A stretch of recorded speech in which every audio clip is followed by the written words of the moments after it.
Hi all, this is Ranjit and today we will discuss about an option available in Creo, swept blend, which is used to fill material between different cross sections. One of the practical example is bottleneck, or if you want to model vase, which is all having different sections, specifically saying different circular sections with varying diameters. So you can fill material between these sections by using swept blend. Okay, let's dive into the option. In order to do that, I'm going to create a new part, press the new, and leaving all the settings as default and press OK. Then I need a path to follow the material addition.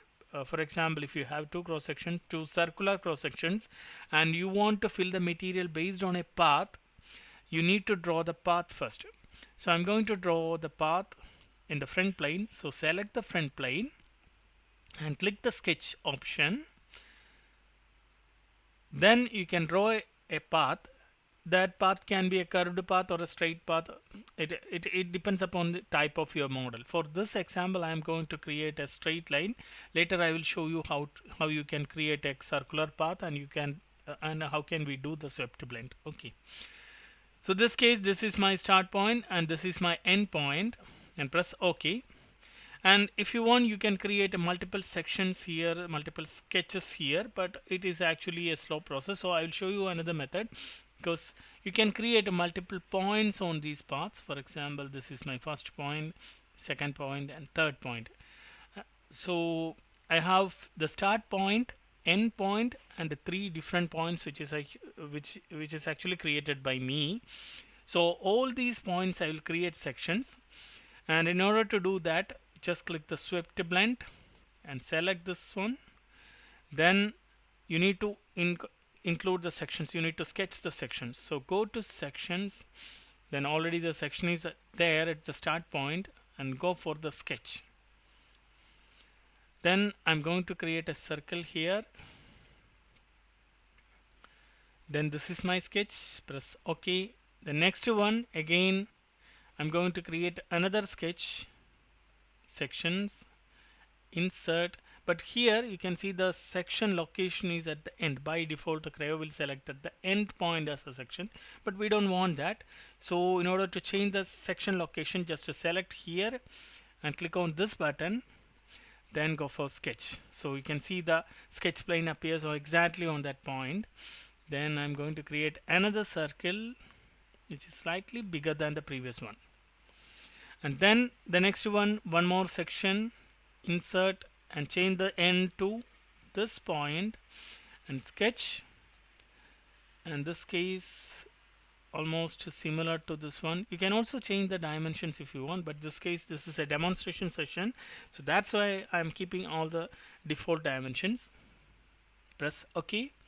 Then final one, this section, go for section, insert, select this point and sketch and circle. Okay, then the last one, that is at the end point, so insert, and I'm not going to change the section location because it must be it must appear at the end point. So go for sketch, then create one more circle, press OK. So this is my swept blend. If you're okay with it, press OK. And this is my vase. So this is the way you can create swept blend option. But some of the confusions in swept blend, because if I have a rectangular cross sections, the connection between the corners to corners might be different sometimes. I'll show you the complication. For this case, I'm going to delete the swept blend. One second. Delete. Okay, this is my path, and instead of circles, I'm going to draw rectangles. So this case, sketch, sorry, go for swept blend and select this line, then go for sections, then sketch, and instead of drawing a rectangle, sorry, circle, I'm going to draw a rectangle. Then the second one, again the next sketch, insert, select this point, sketch, then my second rectangle. Okay, then insert another sketch, third rectangle, sketch. This is my third rectangle. So can you see there is actually a twist happen here, because if you closely observe, you can see this endpoint is actually matched with this endpoint. Similarly, this endpoint is actually matched with this endpoints. This actually leads to a lot of confusions, because normally we don't want this kind of things. Similarly, if you closely observe this cross section, this endpoint matches with this endpoint. Actually, this is to be matched with the first point. So we can correct it with the help of the sketch start point. If you go to section 1, in this case this must be appear here, so I must change the start point to here.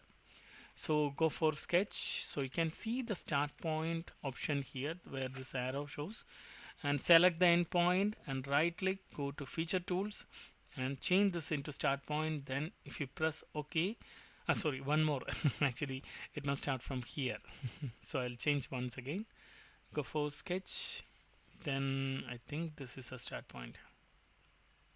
Go to feature tools, start point. Now this is correct, and now this I want to change the third one. So this sketch. So select the third sketch, and I think the start point must be changed to the anti-clockwise manner. So go to sketch, and this is the start point. I am now going to change this into this start point. Yes. Now it is perfect.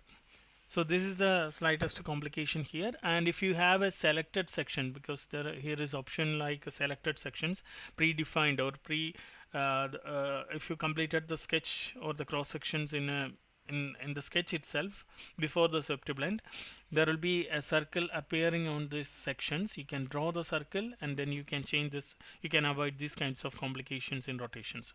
And suppose you want a rotation, a specified angle, you can also do with the help of the angle provided here. If I give 40°, this will be rotated at 40°, and this is specifically useful for if you create tools, for example cutting point tools.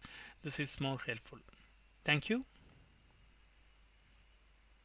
Don't forget to subscribe my channel, press the bell icon for updates, and please share your comments and likes. They really encourage me to keep going, and I'm going to release a lot of videos related to solid modeling, simulation, structural analysis, computational fluid dynamics. Thank you.